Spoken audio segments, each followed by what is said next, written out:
Assalomu alaykum. JavaScript interview playlistimizning yangi darsiga xush kelibsiz. Bugungi darsimizda arrow function haqida gaplashamiz. Ya'ni arrow function nima va oddiy functiondan nima farqi bor ko'rib chiqamiz.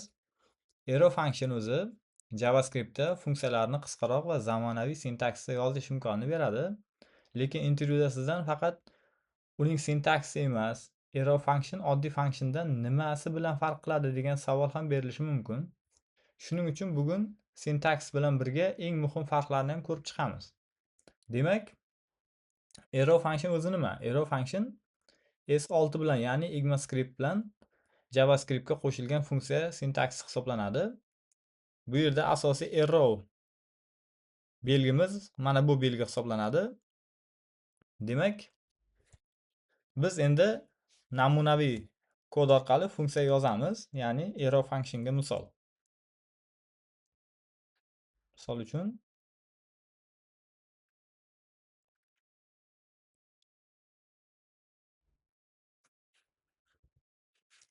demak, bu joyda return qilamiz va console logga chiqib qo'yamiz.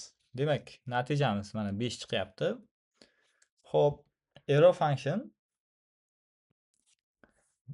ya'ni S6 ya'ni ECMAScript bilan JavaScriptga qo'shilgan funksiya sintaksi dedik. Bu yerda mana bu belgi bizda arrow deb ataladi. Yodingizda qolsin, bu arrow deb ataladi. Biz function keywordini yozmadik. Parametrlar ko'rib turganingizdek mana qavs ichida. Undan keyin esa arrow belgisini yozib va funksiya tanasi yozildi. Ko'rib turganingizdek. Endi bu namunaviy kodimizni kommentariyaga olamiz va endi oddiy function bilan solishtirib ko'ramiz. Misol uchun oddiy function yozamiz. Hop, demak return mana bunaqa bo'ladi. Endi arrow function yozamiz. Demak, arrow belgimiz bu joyda ham return va b. Ko'rib turganingizdek, bu joyda ikkita oddiy function bilan arrow functionning kodlarini yozib chiqdik, ya'ni funksiyalarni yozdik. Bir xil funksiyani oddiy function declaration bilan ham yozish mumkin. Arrow function esa qisqaroq sintaksga ega. Lekin muhim jihati bor. Arrow functionni shunchaki qisqartirilgan function deb tushunish noto'g'ri hisoblanadi. Chunki ularning xatti-harakati, ya'ni uni ishlash tartibida muhim farqlar bor. Demak, parametrlarni yozilishini ko'ramiz birinchi navbatda arrow functionda. Ya'ni arrow functionda bir nechta parametr bo'lsa, qanday yoziladi? Misol uchun bir nechta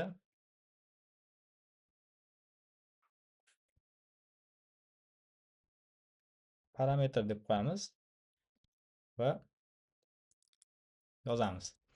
Xo'p, const deymiz. Add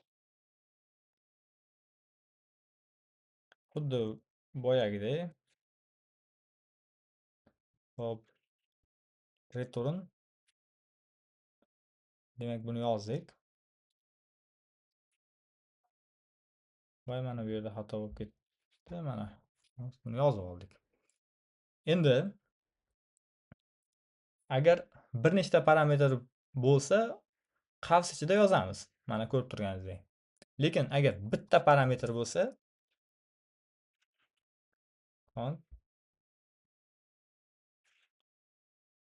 demak number deylik. Hop, return number ko'paytirilgan number. Endi agar bitta parametr bo'lsa, qavslarni tashlab ketishimiz mumkin. Ko'rib turganingizdek, yuqorida bir nechta parametr uchun qavs ichiga yozib qo'ydik. Agar bitta parametr bo'lsa, qavs tashlab ketdik.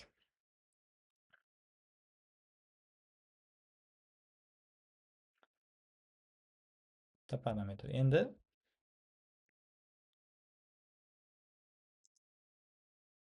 yo'q bo'lsa deymiz. Parametr yo'q bo'lsa, o'sha qismini ham ko'rib chiqamiz. Demak, parametr yo'q bo'lsa, yana bitta. Xo'sh.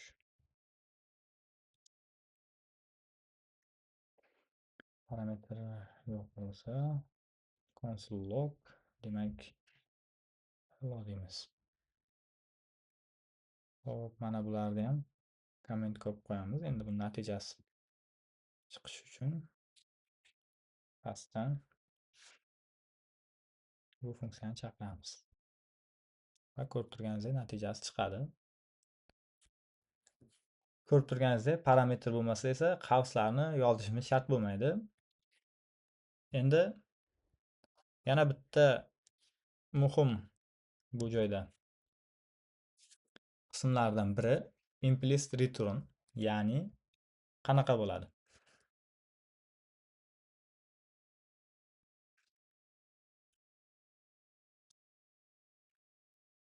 Tushamiz. Const demak funksiyani yaratyapmiz. Hop. Demak return mana. Endi buni mana bu tartibda yozishimiz mumkin.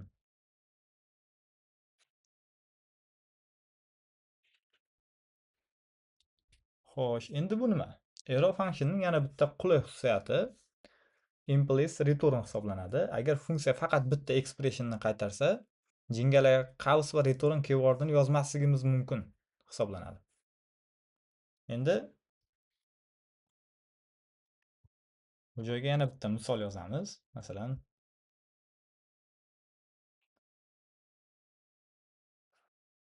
number deylik. Endi bu joyga number ko'paytiramiz.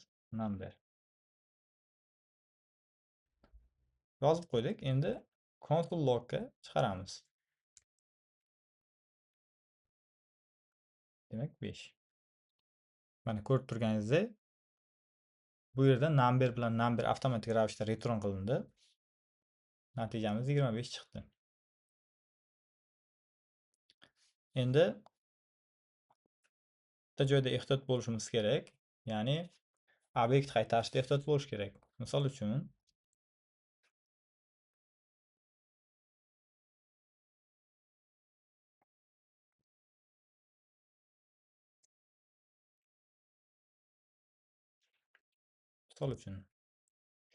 Xo'p, biz kod yozamiz. Ya'ni const bo'la qolsin get user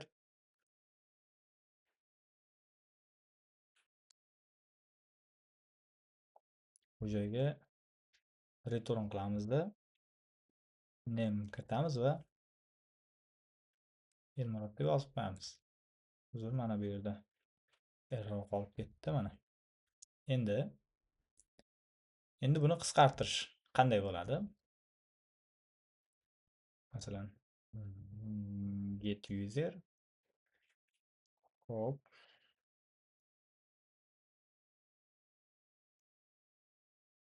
Ichida mana bunaqa bo'ladi va name endi Elmurod bo'lyapti. Agar arrow functiondan obyekt qaytarmoqchi bo'lsak, obyektni qavs ichiga olishimiz kerak. Xo'sh. Endi biz mana qavs ichiga oldik. Masalan, bu yerda nima bo'lyapti? Bu yerda JavaScript jingalak qavsni function body sifatida qabul qiladi. Shuning uchun obyekt qaytarishda mana bu oddiy qavsimiz ishlatamiz. Endi buni ham ko'rib chiqdik. Demak, endi eng muhim farqi thisni ham ko'rib chiqamiz.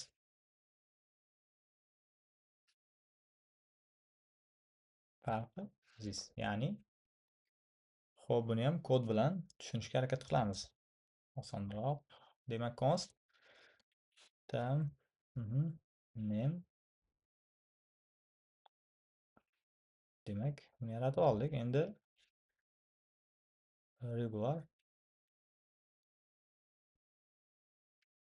function xo'sh console log this name. Yuqorida biz mana bunga ikkitalik xato berdik, virgul bo'lishi kerak. Xo'p, buni berib qo'ydik. Endi arrow qavs ichida masalan va mana bu yerga console log deymiz. This name deymiz. Ko'rib turganingizdek, mana bu yerga bitta virgul qo'yib qo'ysak, ishlaydi. Endi bularni chaqiramiz. Masalan, user regular user arrow. Xo'p, endi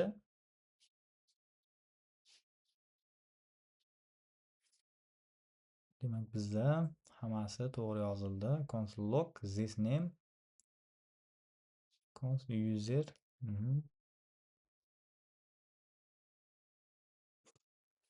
Endi bu yerda mana bu natija nega qaytarmadi? Hozir men o'shanga hayron bo'lib qoldim. Kodda xato bormikan deb.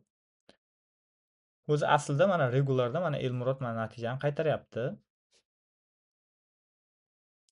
Ya'ni pastda mana bunda arrowda undefined chiqishi kerak edi. Masalan, intervyuda eng ko'p so'raladigan qismiga mana shu hisoblanadi. Ya'ni arrow function va oddiy function o'rtasidagi this farqi desa, regular mana oddiy functionda mana bu oddiy function user regular orqali chaqirilganda this mana bu name bor obyektga bog'lanadi. Masalan, mana bu yerdagi obyektimizga bog'lanib mana bu joyda this name bizga natijada mana bu Elmurodni qaytaryapti. Lekin arrow function o'zining this qiymatini yaratmaydi. Arrow function farqini asosiy joylarida u thisni tashqi lexical this, ya'ni lexical scope'dan oladi. Bu lexical this deyiladi. Ya'ni ko'rib turganingizdek, bu joyda undefined chiqishi kerak. Balki sizlarda chiqar, undefined chiqadi natijasi. Asosiy farq shu. Ya'ni regular function o'zining this'i mavjud bo'ladi. Arrow functionda esa o'zining this mavjud bo'lmaydi o'zida. Tashqi thisdan foydalanadi. Xo'p, demak, hali this mavzusini ham alohida dars qilishga harakat qilamiz. Endi mana bu thisni yana ozroq kod yozib tushunishga harakat qilamiz. Ya'ni this bilan callback ko'ramiz. Mana bu ikkalasini demak kommentga olib, endi mana bu yerdan yozish boshlaymiz. Const deymiz. User name Elmurod.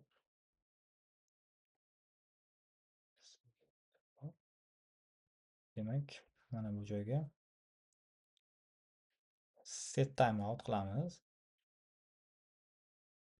Set timeout qilib arrow belgisi va kirib olamiz. Console logga this name deymiz. Xo'p, mana bu joyga endi bitta virgul qo'yamiz. Mana deb qo'yamiz. Endi buni user say hello chaqiramiz.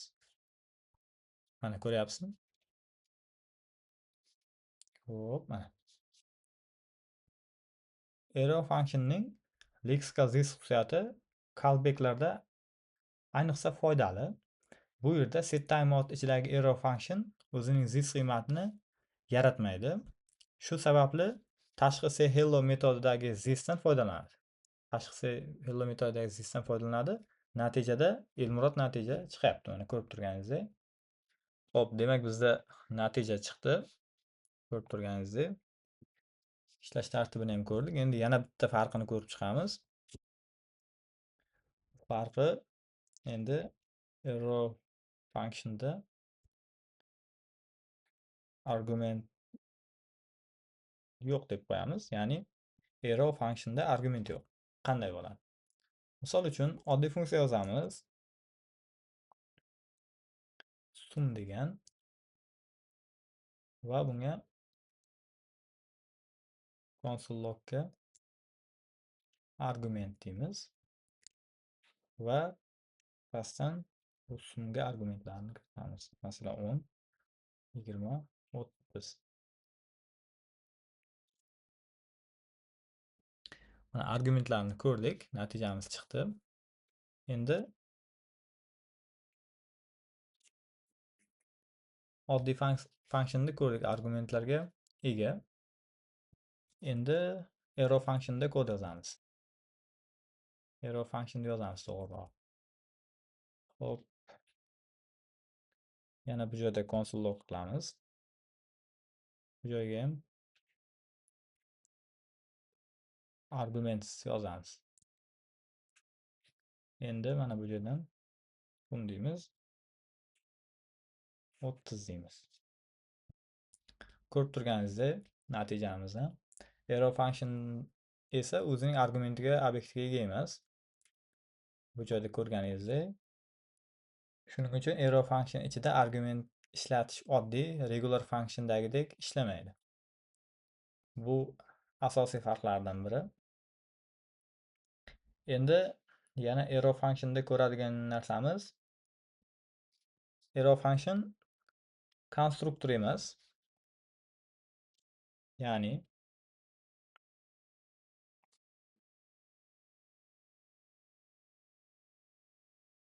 arrow function